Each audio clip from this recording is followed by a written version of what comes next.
Alright, what's up sa inyo mga kababayan? Ako nga po pala si Jake Magnus at nandito na naman po kayo ngayon sa Jake Magnus TV. So eto mga kababayan, pag-usapan po natin eto mga nakita po nating balita na kung saan mga kababayan, eto pala pong si Isko Moreno ay kaalyado pala di umano nitong si Digong mga kababayan, at posible na kapag ka mahina na etong si Bongo mga kababayan at walang kapasidad na tumakbo sa pagkapresidente dahil hindi siya malakas sa tao mga kababayan, pwede pala na etong si Isko Moreno ang patakbuhin mga kababayan ni Digong sa pagkapresidente, dahil alam naman po natin mga kababayan na ang goal po talaga ni Isko Moreno di umano ay maging presidente, at alam din naman natin na etong si Sara Duterte mga kababayan ay anytime pwedeng ma-impeach kung sakasakali na umusad na mga kababayan etong impeachment trial. So ngayon kung titingnan po nating mabuti, nagkaroon kasi ng revelasyon mga kababayan etong si Congressman Rolando CRV Valeriano mga kababayan, na kung saan ayon po sa kanya eto daw pong si Isko kaalyado ng rehimeng tukhang. At dito nga pala matatalakay din natin at mapapag-usapan din po natin yung dahilan kung bakit galit na galit etong kampo ni Sara Duterte at etong si Sara Duterte mga kababayan dito po kay Congressman Martin Romualdez mga kababayan, at matatalakay din po natin dito etong pagtutol ng kampo ni Sara sa anti-troll farm bill. Bakit kaya nanggagalaite at tinututulan po nila yung panukalang batas na yon? Mamaya pag-uusapan po natin yan. Pero anyway, balik tayo dito mga kababayan sa revelasyong ito ni Congressman Rolando Valeriano patungkol po kay Isko Moreno. So sabi po dito, eto daw si Isko Moreno ay kaalyado ng rehimeng tukhang, ibig sabihin kaalyado ng rehimeng Duterte mga kababayan. So sabi pa dito, dapat itanong ng mga Manileño kay Isko Moreno, sino bang totoong amo mo? Bakit kaalyado ka ngayon ng pwersa ng nakaraang administrasyon? Nasaan ka nung itinutumba ng nakaraang administrasyon ang maraming Manileño? Kinasuhan mo ba yung mga tumukhang at nagtumba sa mga Manileño? Inusig mo ba ang mga may sala para makamit ang hustisya? Yan po yung tanong mga kababayan ni Congressman Valeriano dito po kay Isko Moreno. Kasi nga nung panahon nakasagsagan ng madugong pakikipaglaban ni Duterte sa ipinagbabawal na bato, hindi natin alam mga kababayan kung nabigyan ba ng hustisya yung mga inosenteng nadamay po sa panahon na isinasagawa po nila yung madugong pakikipaglaban sa ipinagbabawal na bato. Dahil alam naman po natin mga kababayan na nung panahon ng Duterte time, isa po si Isko Moreno mga kababayan sa mayor nung mga panahon na yon. Kaya kung makikita ninyo, ganito na lamang po katindi yung mga revelasyon ni Congressman Rolando Valeriano patungkol po dito kay Isko Moreno, kasi nga wala siyang ginawa nung panahon nakasagsagan na ipinagtututumba ni Duterte yung iba sa mga kababayan po nating Manileño, especially yung mga inosente na nadamay. So sabi pa dito, pinagmamalaki niya, lamang na lamang siya sa surveys, bakit panay pa rin ang paninira niya kay Mayor Hani Lacuna, sa akin at sa mga kasamahan namin sa Asenso Manileño na pinagtaksila niya? Bakit pa niya kami pinag-aaksehan ng panahon at pera kung siguradong sigurado na pala siyang mananalo siya? Bakit pa niya kailangan magpakawala ng mga trolls at vloggers na tagapagpakalat ng fake news? Sabi pa dito, ang totoo niyan, hindi talaga siya nakakasiguro, he still considers as a threat. Yun yung pagkakatingin daw ni Isko Moreno sa kanila na isang malaking banta etong si Mayor Hani Lacuna sa pag-upo muli ni Mayor Isko Moreno bilang mayor dyan daw po sa Maynila. Kasi nga kung tutusin, walang kasiguraduhan kung mananalo ba or hindi etong si Isko Moreno, lalo na mga kababayan, at alam naman po natin na si Isko Moreno kinagagalitan na nung iba sa mga kababayan po nating Manileño dahil nga mga kababayan sa pagbibenta ng mga ari-arian ng Maynila at pangungutang ng napakalaking halaga na naging dahilan para mabaon sa napakalaking utang ang lungsod ng Maynila. So sabi pa dito, basahin pa natin. A political threat to his campaign now. A political threat to the presidential ambition he still has. Yan yung sabi dito mga kababayan. Kasi kung titingnan nyo, pag hindi nakabalik sa pagka-mayor, etong si Isko Moreno mga kababayan, malulusaw yung pangarap niya na maging presidente. Dahil alam naman po natin mga kababayan, kung tutuusin, kung ating iisipin din mga kababayan, talagang gustong gusto ni Isko Moreno na maging Pangulo ng Republika ng Pilipinas. Ang isa pa dyan mga kababayan, gagawin niya po di umano ang lahat para lamang makaupo sa posisyon na pinapangarap po niya. So kung iisipin po natin mga kababayan, posible nga din na baka magpagamit siya or magamit siya ng mga Duterte pagdating ng 2028, lalo na kung etong si Sara Duterte ay may impeach tapos hindi naman masusuportahan ng sambayan ng Pilipino etong si Bongo. So ang nakikita natin mga kababayan, especially ng sambayan ng Pilipino na pipwede na gamitin ng mga Duterte at patakbuhin bilang presidente ay walang iba kung hindi etong si Isko Moreno. Di umano mga kababayan. Ano po? So sabi pa dito, basahin pa natin.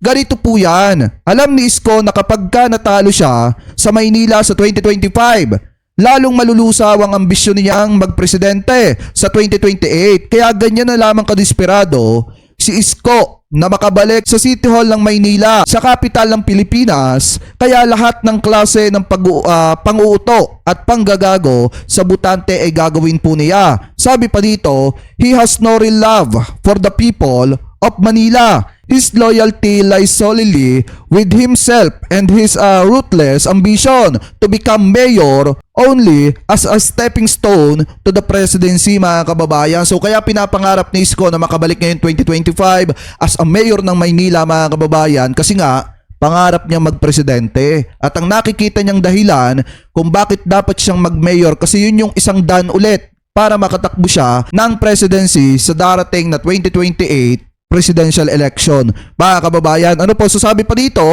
Mayor Hani Masinop sa pondo ng Maynila. Si Mayor Hani ang sinusuportahan ko sa pagka-mayor ng Maynila because she is the better mayor. Masinop at maalam si Mayor Hani sa fiscal, management at asset management ng mga resources ng Maynila. Sabi pa dito, napakarami niyang nagawang proyekto at programa na pinakikinabangan ngayon ng mga Manileño. At ang isang patunay dyan mga kababayan ay etong Land for the Landless program, Vita Slaughterhouse, Kalinga sa Maynila at sangkatutak pang iba nang hindi niya kinakailangan magtaas ng buwis o ibaon ng utang ang lungsod ng Maynila to the tune of 17.8 billion mga kababayan. Yan ako titingnan nyo. Diba? Buti pa nga si Mayor Hani Lacuna eh. Kahit mga kababayan sabihin natin na yung ibang proyekto niya ay nadidelay, mga kababayan, at yung ibang proyekto niya ay medyo mabagal, at least hindi siya nangungutang. At least mga kababayan, hindi niya ibinabaon sa napakalaking utang ang Maynila at hindi siya nagtataas ng buwis sa mga Manileño. Dahil kung iisipin po talaga nating mabuti mga kababayan, talagang ang hangarin ni Mayor Hani Lacuna ay paglingkuran ang mga Manileño. Unlike kay Isko Moreno na kaya lang bumabalik at gustong makabalik as a mayor ay dahil mga kababayan, gusto niya makabalik sa pagtakbo ulit bilang presidente sa darating na 2028 presidential election. So kung titingnan nyo mga kababayan, malaki ang posibilidad na baka pagtungtong ng 2028 isa po si Isko Moreno sa gamitin ng mga Duterte at ang gagawin po nila di umano ay patatakbuhin nila sa pagka-presidente etong si Isko Moreno mga kababayan, dahil alam naman po natin na gagawin ng lahat ni Isko Moreno maging presidente lamang po di umano mga kababayan. Ano po, so ngayon ipagpatuloy pa natin itong ating talakayan. Kung matatandaan nyo mga kababayan, etong isa sa mga kaalyado ngayon ni Isko Moreno na tumatakbo din dyan sa Maynila mga kababayan ay isa sa matindig sinusuportahan ni Duterte, at ang makakatunggali po nito mga kababayan ay walang iba kung hindi etong si Congressman Rolando Valeriano mga kababayan. So kung titingnan nyo, eto po yung balita na nakita natin. Sabi dito, Duterte all-out support sa mga Lopez sa Maynila. Alam naman po natin mga kababayan na etong mga Lopez ay isa sa tumatakbo ngayon dyan po sa Maynila, especially sa pagka-kongresista. Ano po, di umano, pakitama na lamang po ako kung ako po ay mali. Sabi dito, aasahan ng pagbuhos ng tulong sa buong distrito ng Tondo. Ito'y matapos ihayag ng Pangulong Rodrigo Duterte ang all-out support nito sa lahat ng programa ni Manila 1st District Representative Manuel Wes Manny Lopez mga kababayan. Ayon sa Pangulo, natitiyak niyang kapag ka-proyekto ni Lopez, siguradong para ito sa may hirap at para sa kapakanan ng mga taga-Tondo. Nasa Davao City nitong Huwebes si Kong Lopez kasama ang kapatid at chief of staff na si Mike upang formal na manumpa bilang miyembro ng PDP Laban Party mga kababayan. Si Lopez po, siya po yung makakalaban ngayon ni Congressman Rolando Valeriano mga kababayan. Hindi na nga nakakapagtaka kung bakit may lumalabas ngayon ng mga balita na etong si Isko Moreno mga kababayan in the future ay posibleng gawing pambato ni Duterte para maging presidente dahil yung mga kaalyado ni Isko Moreno mga kababayan mga taga-suporta ni Duterte yung iba. Katulad po mga kababayan di umano nitong si Congressman Lopez. Ano po na ngayon ay tumatakbo sa pagka-kongresista. Pakitama na lamang po ko kung ako po ay mali. So kung titingnan yung mabuti mga kababayan, ito po yung isa sa mga kaalyado dati ni dating Pangulong Duterte. Kaya hindi na rin nakakapagtaka na baka si Isko Moreno nga di umano ang gamitin ni Digong para patakbuhin sa 2028 presidential election. Kasi alam naman natin mga kababayan, lahat gagawin ni Isko Moreno maging presidente lamang po. Ano po? So ngayon, punta naman po tayo mga kababayan dito pa sa isang balita na nakita po natin na kung saan, ayon po dito sa 31 million movement, bakit daw galit na galit itong si Sara Duterte kay House Speaker Martin Romualdez. So sabi po dito, basahin muna natin bago natin panoorin. Eto daw, sa gitna ng lahat ng ito, malinaw ang misyon ni Speaker Martin Romualdez, protektahan ang administrasyon ni Pangulong Marcos at tiyaking makumpleto nito ang 6 na taong mandato. Ang kanyang liderato sa Kamara ay nagsisilbing unang depensa laban sa mga balakid ng kampo ni Sara na sirain ang administrasyon mula sa loob. Sabi pa dito mga kababayan, hindi ambisyon para sa 2028 ang dahilan ng paninindigan ni Martin. Ang kanyang tanging layunin ay tiyakin na magtagumpay si Pangulong Bongbong Marcos sa layunin nitong mapaunlad ang buhay ng bawat Pilipino. Sabi pa dito, ang tanong sa publiko, sa harap ng ganitong kalakaran, mahalagang magtanong ang taong bayan. Kanino ba talaga nakatuon ang interes ni Sara Duterte? Kung ang layunin niya ay para sa bayan, bakit tila ang unang nasa crosshairs niya ay si Speaker Martin Romualdez, isang pangunahing aliado ng administrasyon? At bakit tila may pattern ng pagtatangkang gawing kahinahinala ang liderato ni Pangulong Marcos? Ang sagot ay malinaw. Ang layunin ay hindi para sa bayan, kung hindi para sa sariling ambisyon. Konklusyon, habang papalapit ang 2025 midterm election, asahan ng mas matinding atake laban sa speaker at maging kay Pangulong Marcos. Ngunit dapat magkaisa ang publiko sa pagdepensa sa administrasyon laban sa mga nais sumira dito mula sa loob. Ang laban ay hindi lamang para sa liderato kung hindi para sa kinabukasan ng bansa. Ang tanong, maniniwala ba tayo sa ingay ng mga tambaluslos? O pipilitin nating suportahan ang tunay na lider ng bagong Pilipinas mga kababayan? Kasi kung titingnan nyo, di ba kayo nagtataka? Una pa lang naatake ni Sara Duterte si House Speaker Martin Romualdez na po yung tinitirada po nila. Kasi nga, alam naman po natin na ang House Speaker ang unang depensa mga kababayan para mapangalagaan ang posisyon ng isang presidente. Kung magtatagumpay sila at maiipalit nila at maiuupo nila etong si Gloria dyan po sa Kongreso, automatic mga kababayan ang gagawin ng mga yan ay ipapa-impeach etong si PBBM. Yan po ang gagawin ng mga yan, ang ma-impeach etong si Presidente Marcos mga kababayan. So ngayon, pakinggan po natin etong nakita nating balita mga kababayan galing po dito sa 31 million movement. Kanila po yan, hindi po yan natin gagawan lamang po natin ng reaction video. I-play na po natin. Hey! Sa gitna ng mga isyong hinaharap ng ating bayan, isang tanong ang bumabagabag sa marami. Bakit galit na galit si Vice President Sara Duterte kay Speaker Martin Romualdez? Ninyong lahat, Martin Romualdez, Lisa Marcos, Bongbong Marcos. May kinausap na ako na tao. Sinabi ko sa kanya, kapag pinatay ako, patayin mo si BBM, si Lisa Araneta, at si Martin Romualdez. No joke. Isa itong direktang banta sa ating demokrasya, sa ating pamahalaan at sa seguridad ng bayan. Ang galit na ito ay naging malinaw sa sunod-sunod na atake mula sa mga social media trolls hanggang sa mga kilalang kaalyado ni Baby Sara. Ngunit ano nga ba ang tunay na dahilan? Hindi pa umiinit sa pwesto si Vice President Sara Duterte ay gumagawa na ito ng paraan upang makapang-agaw ng kapangyarihan. Ang plano ay i-impeach ang Pangulong Marcos. Ngunit hindi ito mangyayari dahil sa isang malaking sagabal sa kanyang master plan. Kasi mga kababayan, tandaan nyo may impeach lang naman ang presidente kapag ka pro kay Sara yung mismong naandoon sa Kamara. Or di kaya naman mga kababayan kung malambot yung napapaupo na speaker ng Kamara. Kasi kung titingnan po talaga natin mga kababayan, ang main goal po talaga ng kampo ni Sara ay mapatalsik itong si House Speaker Martin Romualdez at maiupo itong si Gloria.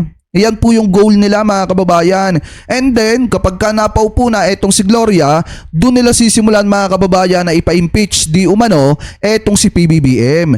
Ang problema, hindi nila kayang patalsikin ng House Speaker ng Kamara mga kababayan. Kaya ang ginagawa na lamang po nila, kina-character assassinate nila etong si House Speaker Martin Romualdez. Kasi nga, kapag ka nasira nila ito, automatic, magtatagumpay sila na mapatalsik etong si PBBM at makuha ni Sara yung posisyon na matagal na niyang inaasam-asam. Mga kababayan, ano po, ipagpatuloy pa natin. Si Speaker Martin Romualdez.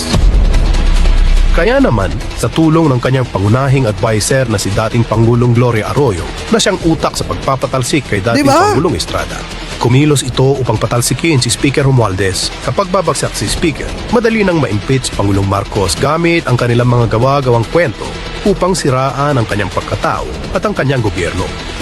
Ngunit si Speaker Martin Romualdez ay nanindigan. Hindi para sa ambisyon, kundi para protektahan ang mandato ni Pangulong Marcos at ang interes ng bawat Pilipino. Ang laban na ito at ang laban ni Speaker Martin Romualdez ay hindi lamang tungkol sa politika. Ito ay laban para sa kinabukasan ng ating bansa. Kasi sa totoo lang mga kababayan, hindi nyo ba napapansin lahat ginagawa nila, masira lang nila etong si Speaker Martin Romualdez? Lahat gagawin talaga nila mga kababayan. Uti mo nga yung pag-aarkila nila or pagbabayad nila sa mga vlogger para lamang sirain na itong si PBBM, ginagawa po nila. Katulad na lamang mga kababayan, kung matatandaan nyo, isama na rin natin to. Kung matatandaan nyo mga kababayan, meron kasing post etong si PBBM. Pero yung post ni PBBM mga kababayan ay inulan ng napakaraming troll na umabot. Yung haha-react mga kababayan ay umabot ng 700,000. Haha-react. Ibig sabihin, talagang inulan ng napakaraming troll mga kababayan. Mamaya tatalakayin natin kung kanino nga ba nagmumula yung mga troll na yan. Eto, pakinggan muna natin ang sinasabi nitong taong to na mukhang butike. Ano po, so eto, i-play po natin. Nako naman, Mr. President, bakit naman hinide yung mga reaction? Tuwan-tuwa sila, di ba? Bakit naman ito, Mr. President? Hinide nyo, Hinide, Mr. President. Bakit po? Hinide, Mr. President. Hinide. Ay, nako. Sarap, pagbayad. Baka siguro alam na ni Mr. President at nabalitaan na niya na siya ang may pinakamaraming haha-reaction sa kasaysayan ng mundo. Ayan, kita nyo mga kababayan ha, tuwang-tuwa sila kapag ka ang presidente or yung account ng presidente or yung Facebook ng presidente ay inuulan ng napakaraming batikos mga kababayan at saka yung mga haha-react. Kasi nga mga kababayan, sa kanila naman ang galing yan eh. Kasi kung titingnan nyo ayon po dito sa post na ito mga kababayan na isinare nitong si Real Talker na ito na mukhang butike, sabi po dito mga kababayan, record breaking. Hindi po to galing sa media ha. Sila po nagpo-post nito. Sariling FB post ni PBBM nakatanggap ng mahigit 700,000 counting na haha-emoji mga kababayan. Ibig sabihin talagang inulan ng napakaraming troll. Saan nga ba nang gagaling? Yung napakaraming troll na yan mga kababayan. Bakit nga ba may umaaray kapag pinag-uusapan yung panukalang batas mga kababayan, yung House Bill?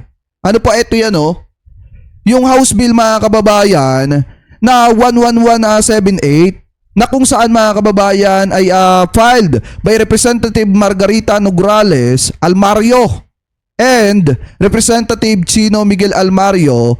May mga umaaray dyan. Sino ba yung mga umaaray dyan mga kababayan? Sina Harry Roque. Kasi ang tingin nila kapag ka naisa batas mga kababayan, eto pong House Bill number 11178, tapos na ang kaligayahan nila. Mabubulilyaso yung kanilang mga troll na inaalagaan.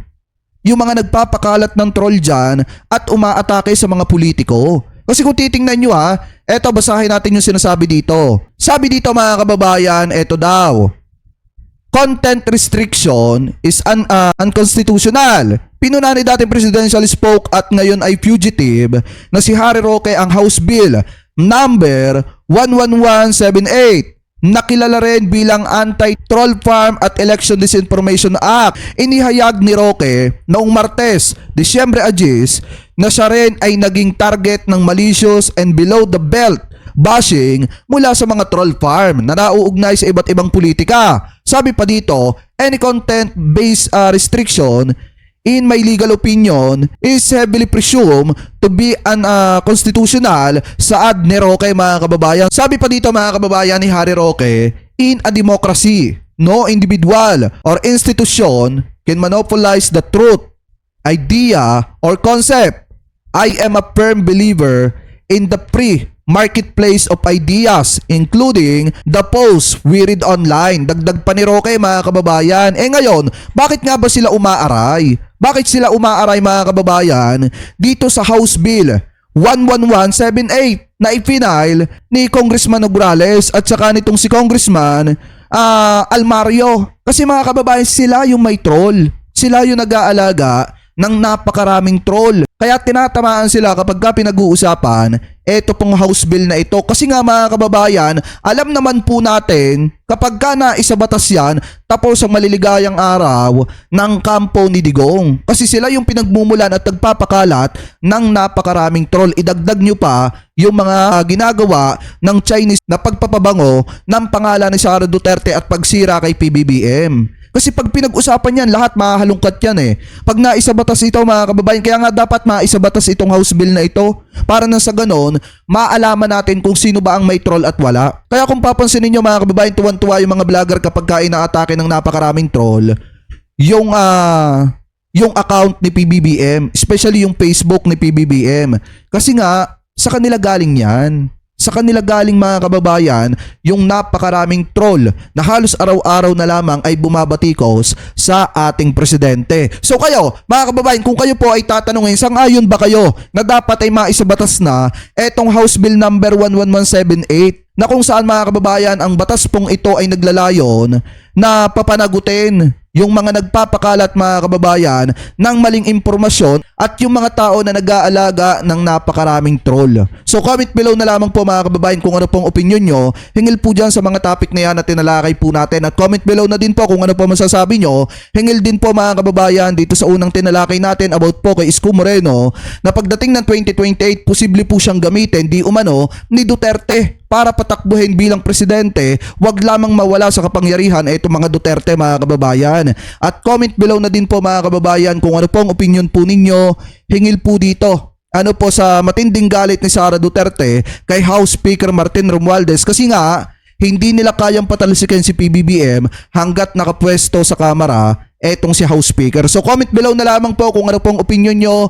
Hingil po dyan sa mga topic na yan na tinalakay po natin. At bago po tayo pansamantala magpaalam, maraming salamat po sa lahat ng Team Replay na hindi po nakakalimutan mag-iwan ng inyong mga komento, mag-like ng ating mga video at mag-subscribe dito sa ating YouTube channel. Maraming salamat din po sa lahat ng Team Replay na hindi po nakakalimutan na wag po mag-skip ng ating mga ads. Thank you po. Ingat po kayo palagi. God bless po. Maraming salamat po. Thank you po.